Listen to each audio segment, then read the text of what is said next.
ஜல்லிக்கட்டு காளையை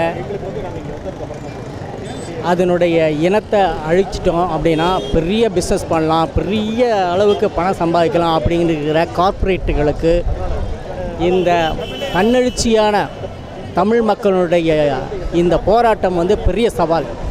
என்னை பொறுத்த வரைக்கும் மக்கள் வந்து இவ்வளவு கண்ட்ரோல்டாகவும் அதே சமயத்தில் சீற்றத்தோடையும், இது முன்னாடி சொல்கிறேன், சீற்றத்தோடையும் அதே சமயத்தில் கண்ட்ரோல்டாக எந்த விதமான தவறான ஒரு என்ன சொல்கிறது, ஒரு போராட்ட கொள்கைகளோடையும் இல்லாமல் கண்ட்ரோல்டாக ரொம்ப என்ன தேவையோ அதை தனக்குத்தானே தங்களுக்கு தாங்களே நிர்வகித்து கொண்டு போராடுறாங்க இல்லையா. இது தமிழ் மக்கள்கிட்ட பார்க்குற மிகப்பெரிய என்ன சொல்கிறது, ஏன்னா இது மிகப்பெரிய குணம். இந்த குணம் இந்தியா மக்கள் மட்டும் இல்லை, உலக மக்களுக்கே இது ஒரு உதாரணம். வாழ்த்துக்கள், இந்த போராட்டத்துக்கு வாழ்த்துக்கள்.